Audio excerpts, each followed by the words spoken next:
Los saludo de manera cordial y respetuosa. Mi nombre es Hugo Barrera y continuando con la serie de videos que decido compartir con ustedes para aportar mi grano de arena a la construcción de una Colombia mejor, hoy en el video 106 vamos a continuar viendo lo que genera el capitalismo, las injusticias, las debilidades que tiene el capitalismo, las injusticias que genera. El capitalismo es generador de desorden, que ya lo habíamos abordado en los videos anteriores, y ahora vamos a ver por qué también es generador de corrupción.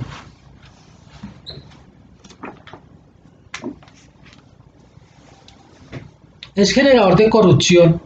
De esto sí que se da en el capitalismo. El dinero ha corrompido a las personas al punto de que todo tiene precio.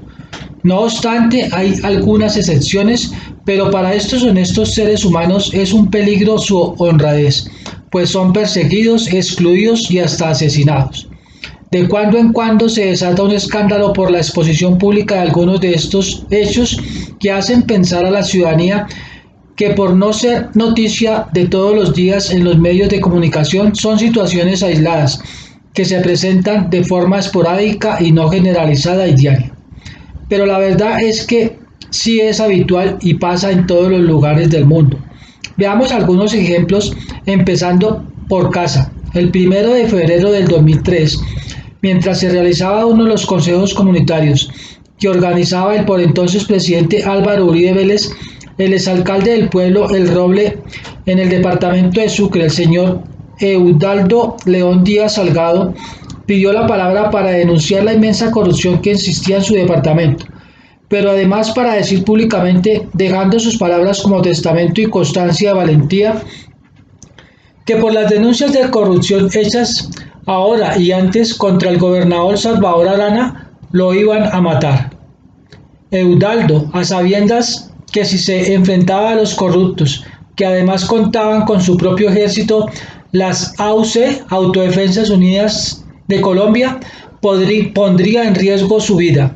Con ejemplar coraje tomó la decisión digna de no quedarse sin hacer ni decir nada, y por esto, después de 5 días de secuestro y tortura, fue asesinado el 10 de abril del 2003.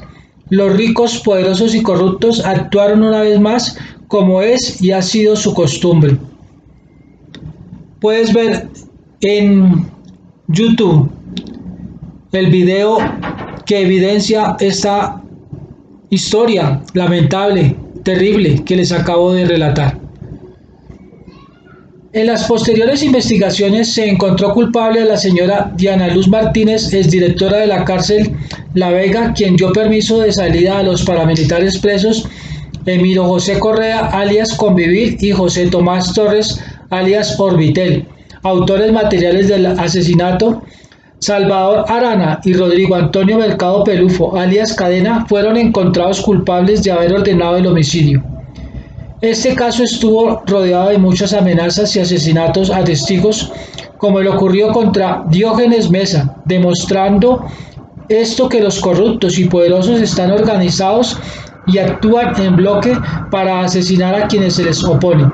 Pero además nos ratifica la necesidad inminente de construir un mundo mejor, de construir una Colombia mejor. Tenemos como otros ejemplos de corrupción de los muchos que se han presentado en nuestra patria los siguientes. El caso Dragacol, sucedido en 1999, en donde también se vio involucrada la alta dirigencia del país por la pérdida de 17.000 millones de pesos. 17.000 millones de pesos. El fraude de la DIAN, en donde según el mismo presidente Juan Manuel Santos podría llegar al billón de pesos al año. El fraude de la contratación, que defraudó a la salud por 30.000 millones de pesos. El fraude de Agroingreso Seguro, en donde se suponía se utilizaría unos recursos para ayudar a los campesinos a desarrollar su actividad agrícola, pero se resultó beneficiando por un valor cercano a los 300.000 millones de pesos a algunas de las más prestantes familias y empresarios de Colombia. El fraude de los NULE, que según la Superintendencia de Sociedades podría llegar a 795.000 millones de pesos. El caso que se presentó en la madrugada del 13 de mayo de 2012 en la ciudad de Barranquilla, en donde en un retén de la policía en un procedimiento de rutina es detenido un vehículo para solicitarle los documentos de rigor como son el pase y los papeles del carro. Pero entonces, ¿qué pasó? ¿Qué hizo que este caso se convirtiera en noticia? Pues que el conductor del carro era un senador de la República, más exactamente el senador Eduardo Merlano del partido de la U, quien ante la solicitud de los documentos por parte de los policías enseñó su credencial de senador porque según él con esto bastaba para que lo dejaran seguir, y tal vez habría sido así si no fuese por los policías, si no fuese porque los policías notaron que el senador parecía estar bajo los efectos del alcohol y procedieron entonces a pedirle se hiciera la prueba de alcoholemia y que presentara el pase, es decir, la licencia de conducción, a lo que él se negó argumentando que esto era una falta de respeto porque él es senador y que además 50.000 personas habían votado por él, que cómo le van a faltar al respeto de esta manera. Pero ¿por qué no mostró su licencia de conducción? Pues simplemente porque no tenía. Esta le fue expedida el 16 de mayo de 2012 por la Secretaría de Tránsito y Transporte del municipio de Corozal, Sucre, es decir, 3 días después del hecho bochornoso de pedir, por decirlo menos. 3 días después le fue expedida la licencia, porque en el momento en el que fue requerido por las autoridades no las portaba y además iba en estado de embriaguez. Pero él, soberbio, porque como pertenece a una clase privilegiada que cree que para ellos la ley no aplica, que están exentos de la ley, están por encima de la ley. Ellos creen que son una clase especial de seres humanos y que las leyes son hechas para el pueblo, para las personas, como dice el dicho popular, para los de Ruana. Pero ellos, cuidado, se van a atrever siquiera a detenerlos para solicitarles papeles, porque qué irrespeto, qué atrevimiento.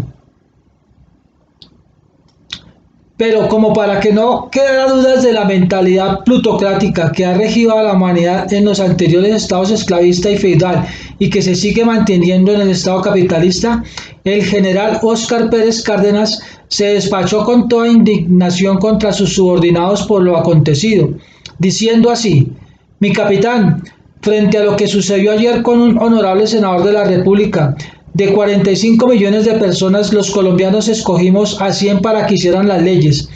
El senador no sé si iba en estado de embriaguez, no me importa, porque aquí hay unos niveles de respeto y eso nunca se podrán perder. A ese muchacho mañana mismo me lo presenta.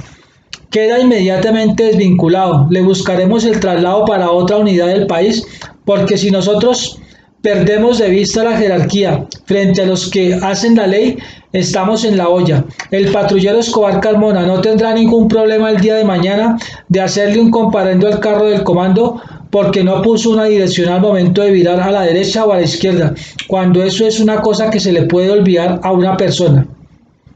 Como ven ustedes, el general considera que hay personas que por ostentar un cargo de poder están por encima de la ley y que es un atrevimiento el querer aplicar una sanción cuando éstas la infringen. Esto, a mi humilde entender, significa que no obstante, aun cuando los ricos y poderosos hacen las leyes para procurarse bienestar y privilegios, también lo hacen pensando en que éstas solo serán cumplidas por los pobres y dominados, así sea de manera coercitiva. Por esto, que un representante de las autoridades que están hechas para hacer cumplir la ley se atreva a requerirlos y aún más a sancionarlos es un verdadero despropósito, y coloco despropósito entre comillas porque para nada es un despropósito, pero para ellos sí que lo es. Es una cosa irracional, en contra de lo natural, en contra de la sumisión absoluta que debe tener una persona frente a un senador, a un congresista, a un general. No, señor, ellos son servidores públicos, nos deben dar a nosotros servicios, nos deben rendir cuentas, nos deben dar respeto, nos deben dar ejemplo de cumplimiento de las normas. No es que ellos se van a comportar mal y el resto de la población tiene que comportarse bien, no, ellos tienen que dar ejemplo. Cometido por un desinformado funcionario de la inmunidad tácita de los ricos y poderosos. Entonces, estábamos leyendo, es un verdadero despropósito cometido por un desinformado funcionario de la inmunidad entre comillas, tácita de los ricos y poderosos. Es decir, el desinformado, desorientado agente que le requirió, desconociendo, pasando por alto que ellos son inmunes según la percepción y la cosmovisión de estos ricos privilegiados ante la ley. Pero no, él actuó conforme a la ley, conforme a su función de servidor público. Es decir, de cómo opera la ley que les recuerdo no es sinónimo de justicia. En el nuevo modelo político y económico que vamos a construir, la ley sí será sinónimo de justicia y se aplicará para todos sin distinción ni privilegio alguno. Pero veamos ahora qué sucede en algunos otros países. En Argentina, por ejemplo, se presentó el fraude de la empresa Siemens a los gobiernos de Carlos Menem entre 1989 y 1999 y Fernando de la Rúa en 1999 y 2001 y Eduardo Duhalde en el 2002 y en el 2003. Las noticias decían que el soborno ascendía a 105 millones de dólares. La compañía aceptó públicamente estos actos de corrupción. En España, el caso Malaya, que deja un saqueo en el sector inmobiliario por un valor de 2.400 millones de euros y 95 imputados, entre los que se encuentran concejales, empresarios, abogados, 13 alcaldes de Marbella y el presunto heredero Juan Antonio Roca.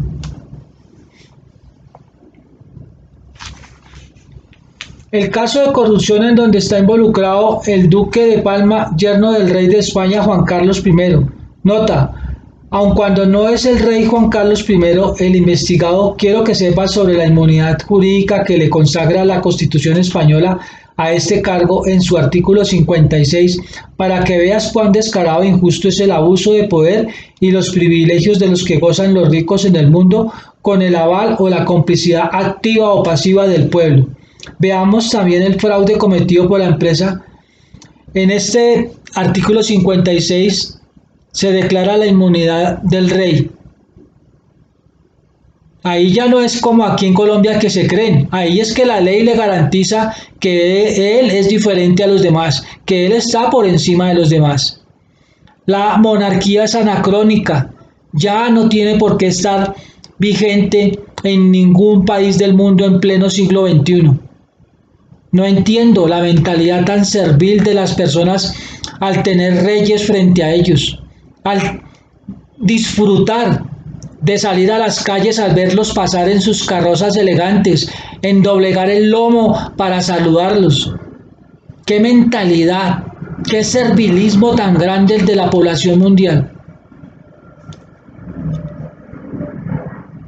Veamos también el fraude cometido por la empresa francesa Poly Implants Procter PIP, fabricante y comercializadora de los implantes de silicona industrial, que afectó a más o menos 30.000 mujeres francesas que llevan estas prótesis y unas 500.000 en el mundo.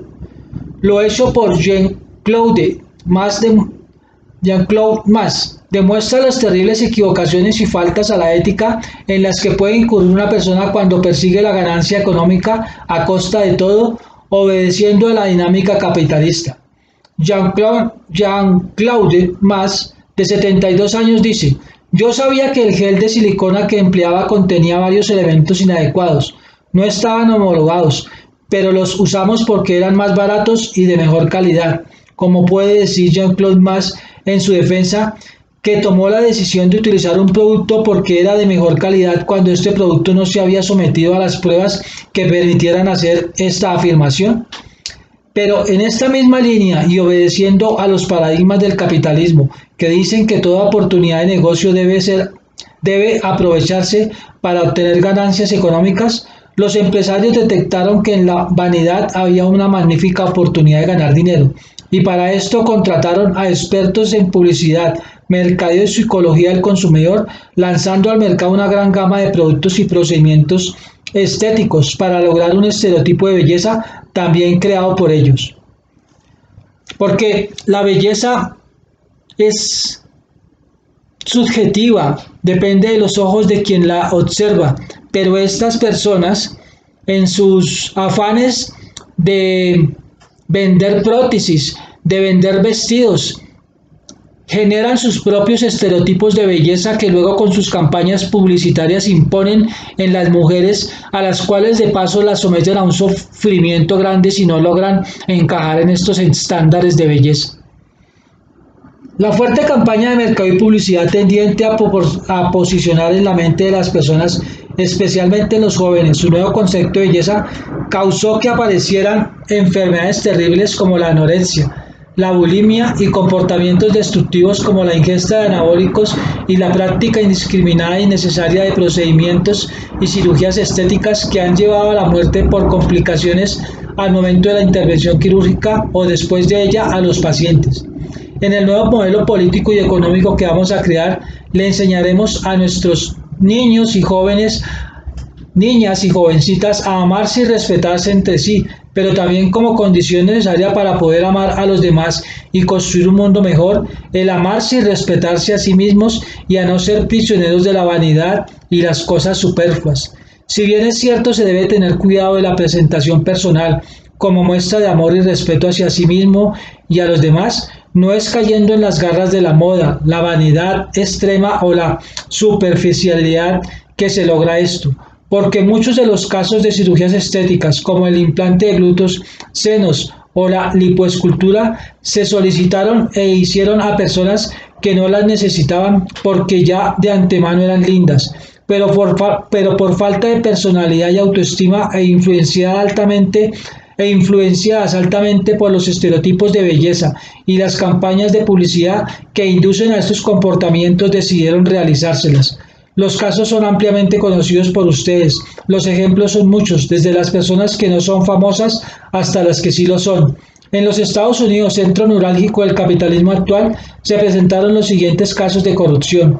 El caso de la corporación estadounidense Enron. En este caso es muy interesante, ya que refleja algunos de los males del capitalismo, la farsa del modelo capitalista, la imposibilidad de predecir estas situaciones, la corrupción indolente de todos los actores que participaron en este hecho.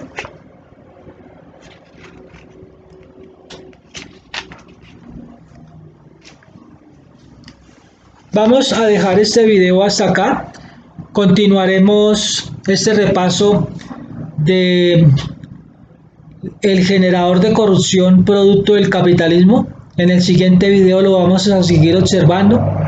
Recuerda que esto lo hago para sensibilizarte, para motivarte a querer construir una Colombia mejor, un mundo mejor. Si te gustó este video, compártelo con tus amigos para que mi mensaje llegue a ellos y nos vemos en el próximo.